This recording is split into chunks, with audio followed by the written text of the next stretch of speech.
It's good to put the matter to rest once this has been cleared, because the understanding out there was to the fact that we got to that particular point. And if it was your view that we were almost at that particular point, that view cannot be taken away from. But the fact is that we never got to that particular point. But 2025, like I said, I will take it from this particular, from the things that went wrong, the things that went right, and probably things that we need to improve on. You would recall the year started with some kind of arbitrariness in the rule of law and in the application of the law. Several people were arrested without an opportunity for them to even see their lawyers. The authorities used bail they made it so onerous that people could not even access it. It got to a point that I was feeling like we were in a military takeover or a coup d'etat, because you expect that a country that has democratically elected a leader would hold true to the rule of law, will hold true to the tenets of the Constitution.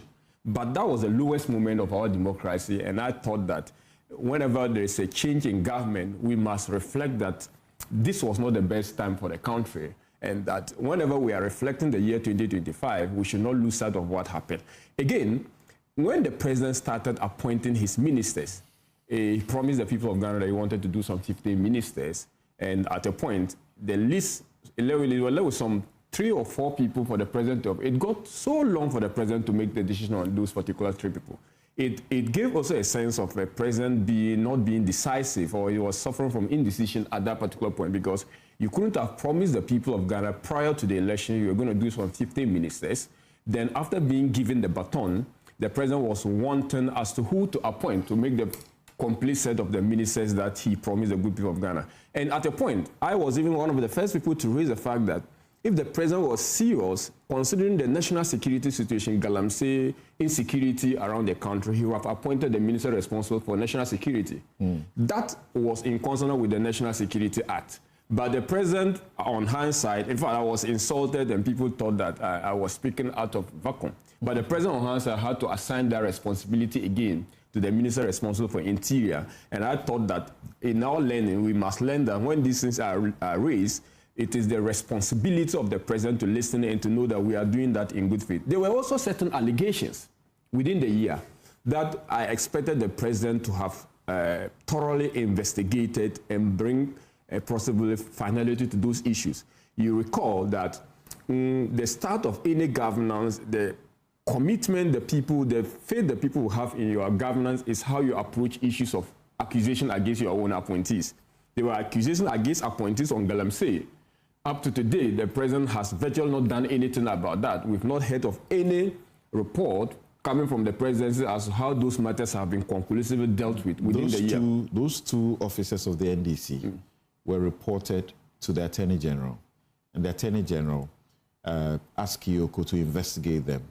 And I think at the last press conference of the Attorney General, he gave us an update to say that the investigations have advanced, but they are on it. Yeah, I mean, but it's clearly that the president or the appointor, I mean, the president appointed representative would speak that manner, and it is clearly a way of clearing those particular people. And I think that the president needs, if we need to take the president serious, he must begin with how he handles concerns against his own appointees. There was also issues about the economy. Well, the 2025 has seen some recovery. Even before 2025, there were some signs of recovery. You recall the 2024 budget that was presented and the year 2024 ending, there were signs of recovery. For instance, growth had spurred. Also, we had some relative stability, even though the cedi ended the year with some 14 Ghana cedi to the dollar, there were some signs of recovery. But you must admit that in 2025, the president and the leadership of the government have actually brought in much stability than it was in 2024. And that point, for instance, in the area of inflation, we've had single-digit inflation.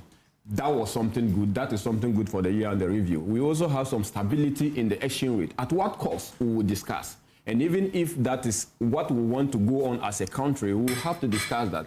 I believe that the gains in the stability of the city is something that we need to acknowledge. There's also some issue regarding some allowance that was supposed to be paid to, some public sectors workers, teachers, and what have you. That has not been paid, and people were found, if you like, picketing at the Minister of Finance and Minister of Health. Okay. But I would want us to look at the cost of taming inflation and the cost of bringing stability. That has not been exhaustively been discussed. Okay. We only look at the numbers. We only say that inflation is single digit and we are all happy. But at what cost? No, I'm not sure we have thoroughly discussed that. We've stated that, so this was supposed to be very brief, overview. Yeah, so we stated that exchange rate has stabilized. At what cost we've not discussed. I'm sure that in the course of the year, when we are reflecting on 2025, and there's an opportunity to discuss and litigate extensively the cost of these particular gains we've made. But that said, there were certain challenges for the year, there were certain gains. On the overall, I will measure the government performance based on the budget that they presented, because that serves as a blueprint.